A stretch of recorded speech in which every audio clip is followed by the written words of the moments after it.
We're here today as part of Imagine Festival 2020. We've gone online, and today I'm joined by Gráinne Walsh, who's Director of Stratagem, a local lobbying firm.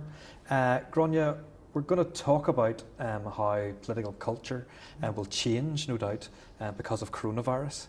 And I suppose I want to start kind of locally before we kind of move maybe kind of internationally.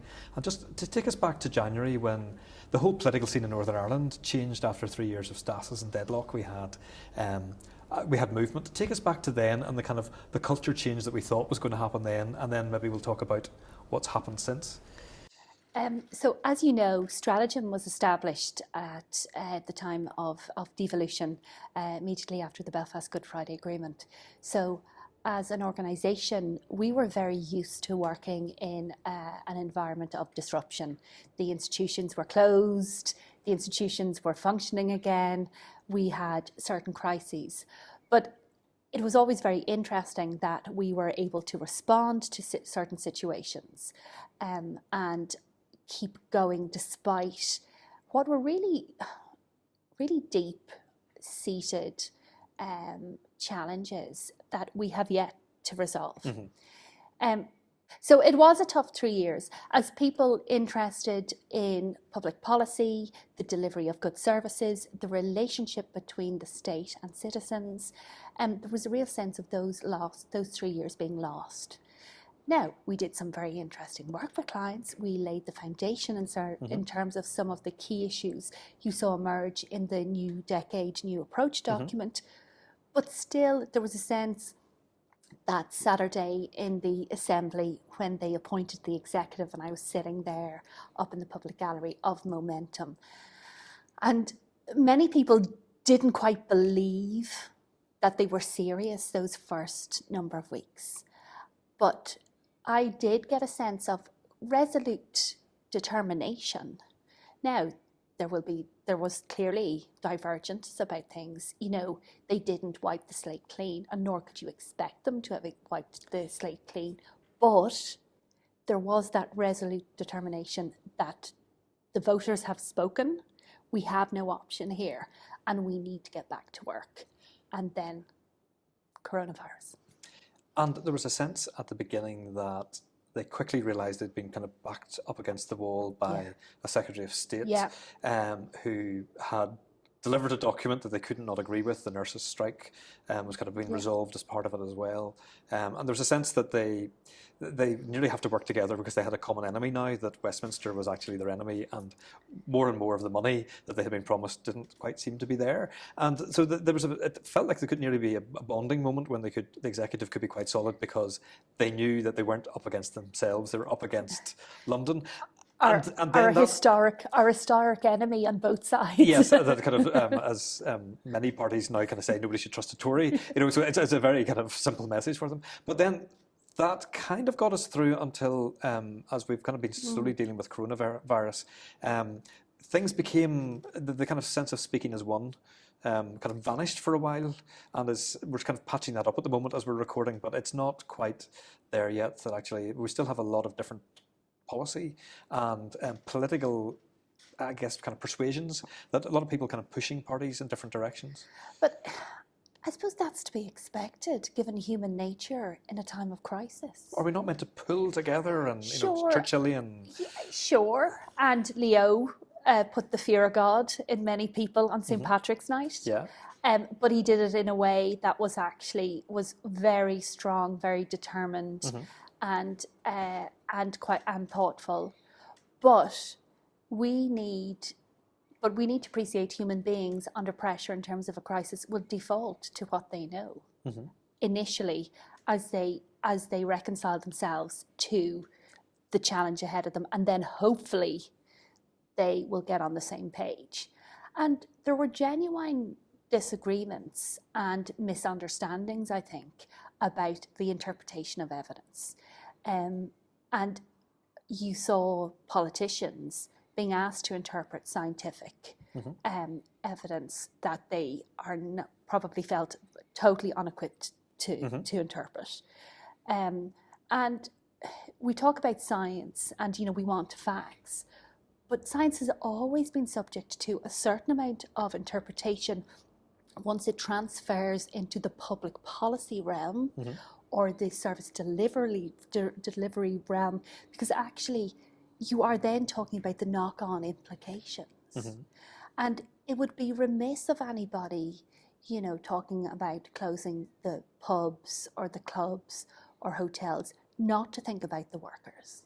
Of course you would. Now, you make a decision very quickly on that. Where's the priority? And then you move on. But you also have to have plans in place. And the messaging has not been clear.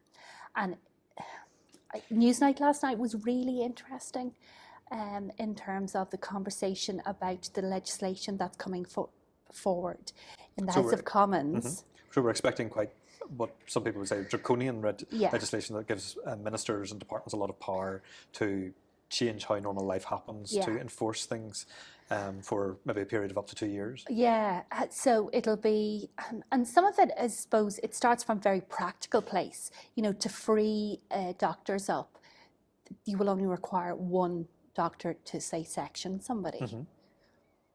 Really, really profound implications there. Now, I think what the Labour Party and Lib Dems are talking about is actually asking that this legislation will be subject to review every 6 months, because we could be out the end of it, and we don't know. But there was a question about, well, actually, should Boris just tell the pubs to close? And his father came in for some criticism that he was determined to continue going to the pub. I suppose the challenge for Boris is, if you're persuasive enough, you can get people to do what you want. He's not being persuasive enough because he is clearly highly conflicted himself on this issue. So as a lobby firm who give advice to companies and to organisations who, in times when they're good and also when they're in crisis, but the normal crisis thing is to kind of tell it all, tell it truthfully, tell it quickly. Those are kind of the three things that I would tell people. And this is one of those cases where we're not quite sure what the all is. Indeed. And is that the problem with the messaging, that actually we're not used to this trying to bumble through where the evidence is being interpreted? You're kind of watching over your shoulder to other countries, which we'll talk about in a minute. So there's a kind of a difficulty to actually lay it out for people to say, here's what's going to happen. Yeah, that's really difficult at a time where people want lots of answers, and people will go down those rabbit holes of what does it mean for my father, my mother, you know, all of those things. My sister is 7.5 months pregnant, so that's where my mind goes. But one thing they have been consistent about is wash your hands. We've been told that from day one. And in one way, we probably don't think, sure, washing your hands, like, you know, I always thought everybody washed their hands. Clearly not. No. But no, don't upset me. The Ulster University did a study, and in fact, I walked into their toilets quite recently and realised that there's a big sign to say that there are infrared cameras looking at the wash basins, and for 6 months they've been tracking how people in male and female toilets wash their hands, and some of the results were published in Slugger O'Toole recently, and it is shocking that I regularly see people, kind of usually guys, kind of dirty hellions, kind of walking out the door without washing their hands. And they now have figures for this. They also have figures for how short, even around Corona, how short people are actually washing. And you go, oh, that's awful. But anyway, these are kind of things we could talk about. We'll divert back. But let's kind of take the. But I suppose let's go to the messaging. People probably don't quite believe that it's as simple as washing your hands, when in fact it is, in many, many ways to contain the virus. And there is a sense when people are panicking, they want answers immediately. And we need to accept, actually, maybe not all the answers are available. And how do you communicate that not all the answers are available? And actually, we will tell you the information when we have it. And professionally, is that advice that it's okay to say, here's the following question, articulate what the question is, and say the answer will come in about 2 weeks' time because we don't know yet. Yes. And bear with us while we find a good answer, and we'll tell you when we know. So but you have to be very precise with, here is the question that you all have to share, the fact we don't know. Entirely. And we've kind of tried to bumble our way through without doing that, particularly around education locally. It took us a long time to get to the point of saying, schools are definitely closed, and then it took us a very long time to say when that might happen and do it as a UK-wide thing, and people were trapped in a system. It's been a very poor kind of communication. It has been, that education has been particularly fraught. And I think part of it is there were a couple of key countries that actually didn't close their schools the entire time. And I think once the Republic of Ireland closed their schools, I think that caused a reaction here.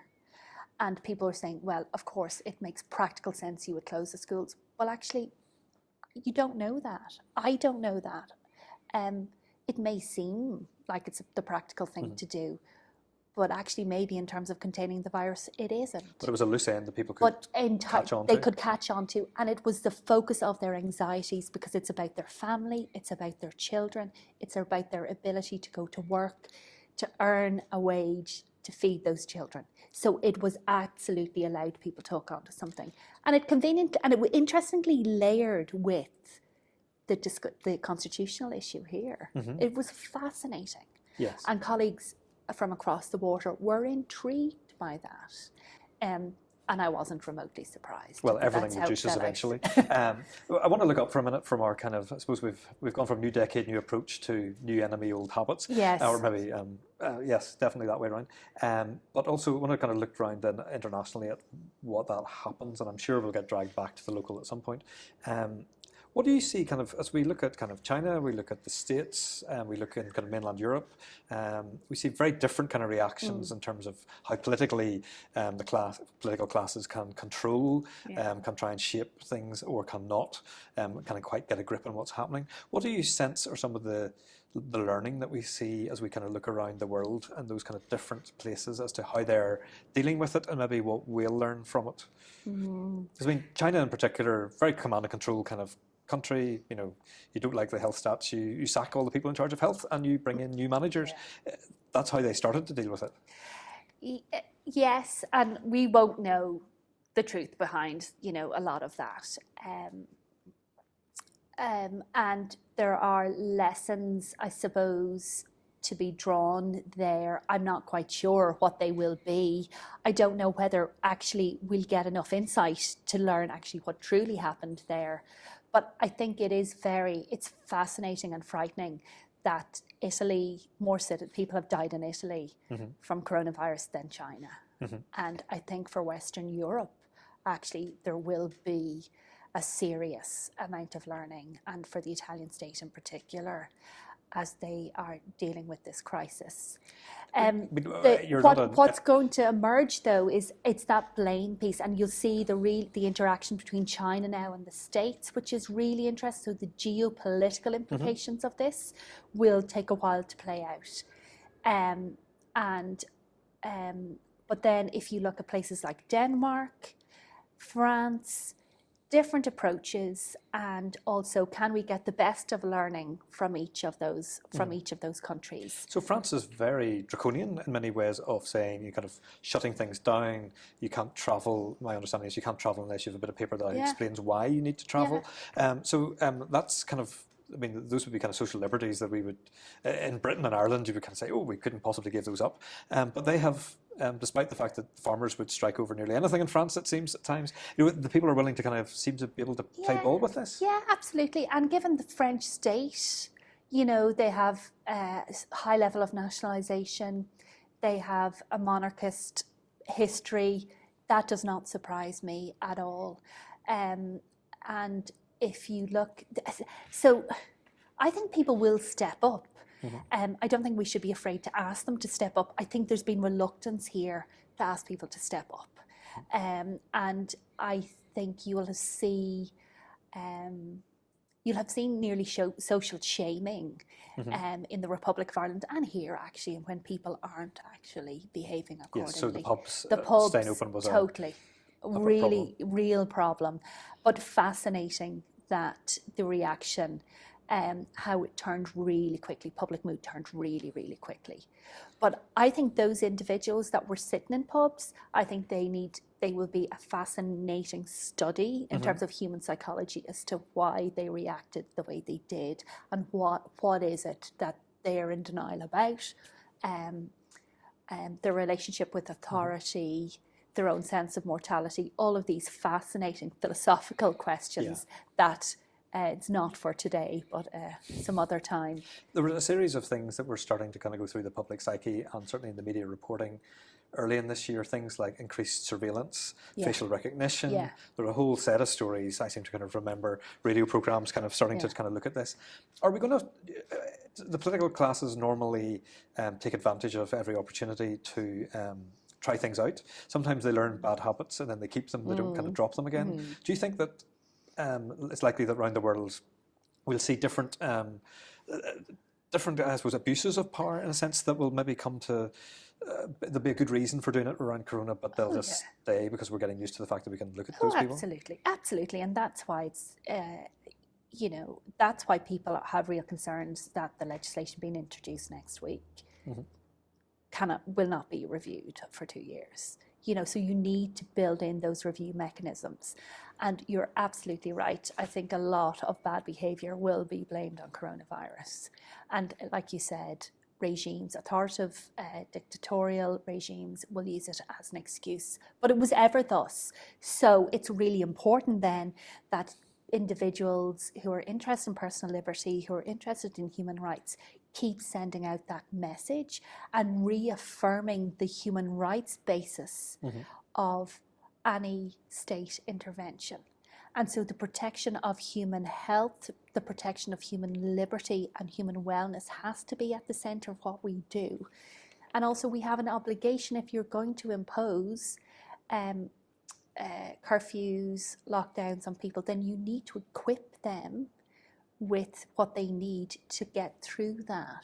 So that's where supporting people through unemployment benefit, supporting businesses, so when we come out the end of this, that we still have businesses, a functioning economy. That's why all of those state interventions are so important now. And we can't forget those, so there needs to be a balance.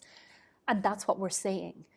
And so there's a sense that when we've seen some of the government ministers locally in the executive in front of assembly committees, they've more or less said, or their permanent secretaries have said, all transformation programmes within our department are now kaput for now, on pause, because all those people are now dealing with Corona.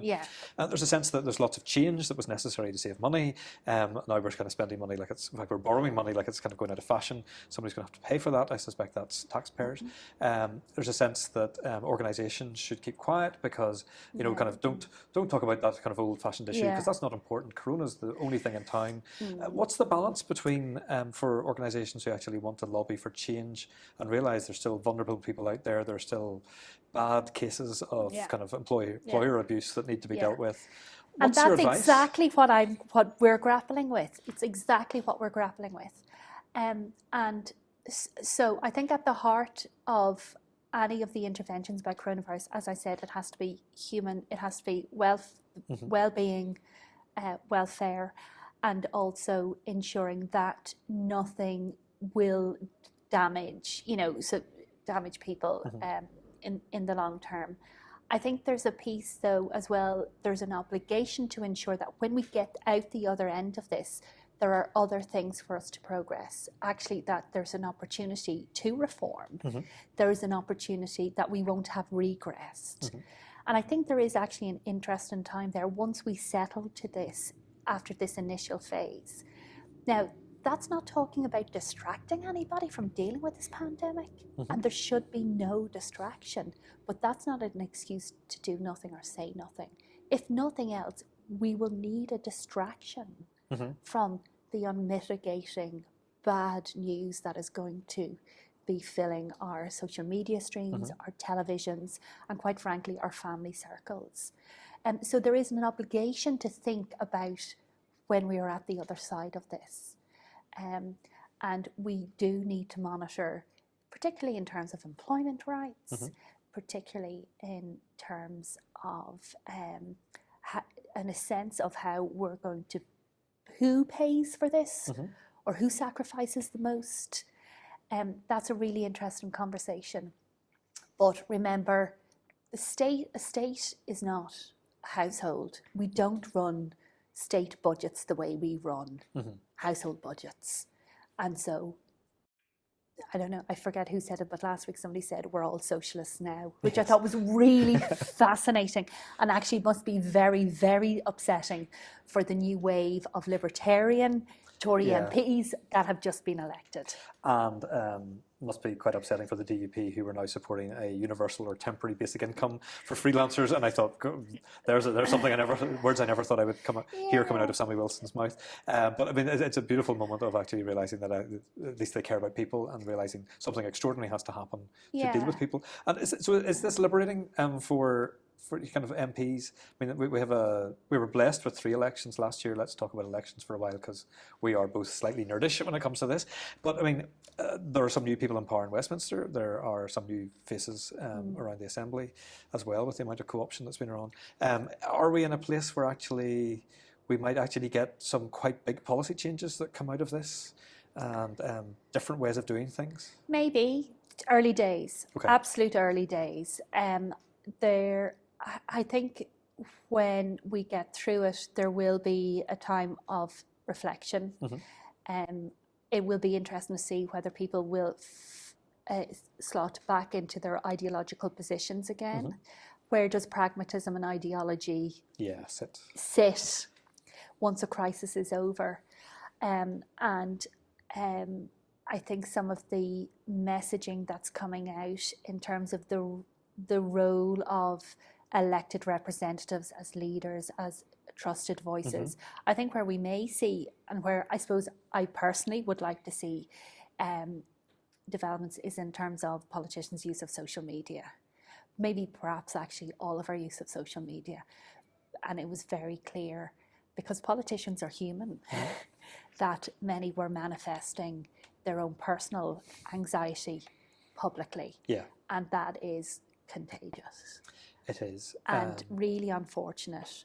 Do you think, whether we look kind of north or south or east or west, we have the Tory and Labour government in Westminster Labour are being relatively supportive of what's going on. They're not making too much political capital. We technically don't have a new government in the south yet, as we record, but we see that Fine Gael and Fianna Fáil are very much, they're not at loggerheads. They're not trying to one step on top of the other. Leo Varadkar's Taoiseach has been allowed, as the acting Taoiseach, has kind of been allowed to do what a Taoiseach would be expected to do.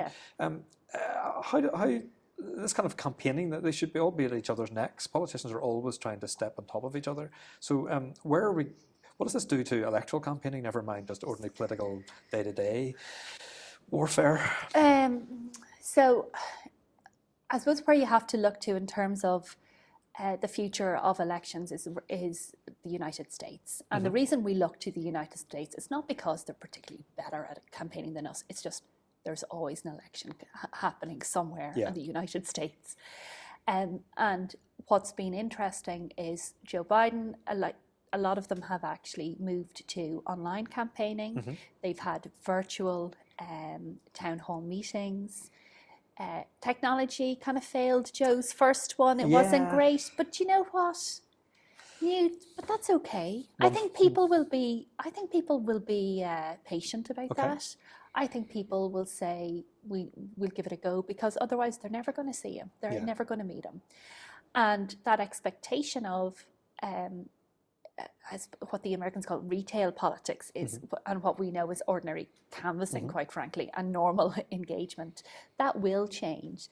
And it will be in terms of the States, when people looking for donations, it will be more phone calls, it will be more direct appeals through webinars, etc., etc. So there is an expectation of change.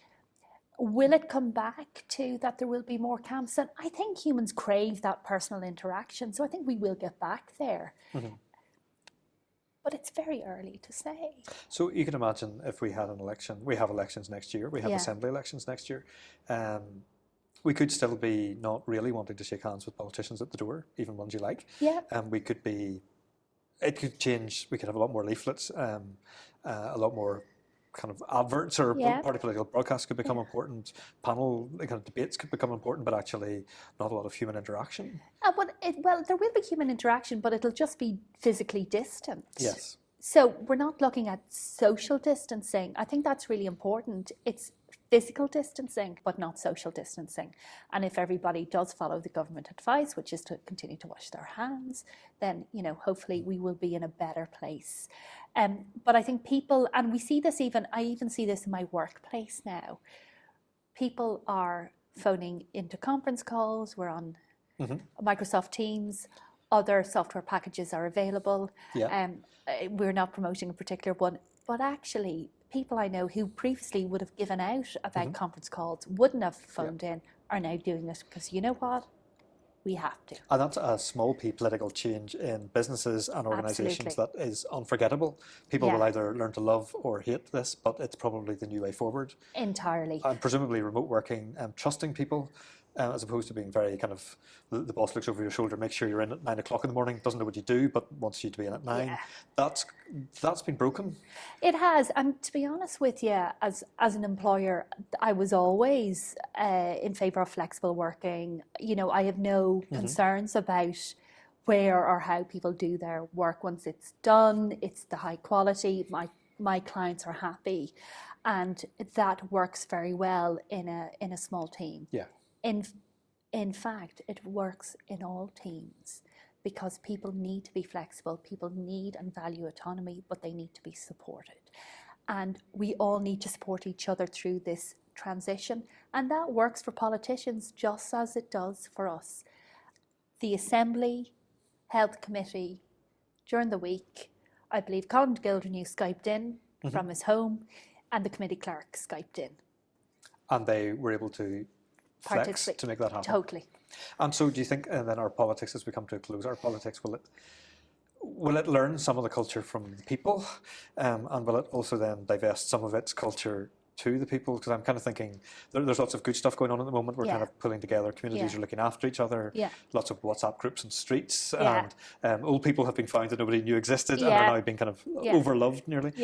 But also we have politicians who are having to think laterally about how to do things, but also maybe taking on too many powers. So there's a kind of an interesting mix there of good and bad swirling in. Absolutely, and it will settle, and you know, and we will need to analyse it in the wash. I think for politicians, what will emerge is that we will be reminded what actual big fabulous net connectors they are, a network in our network of communities, that they'll know everybody will be coming to them, and that's actually a testimony to them.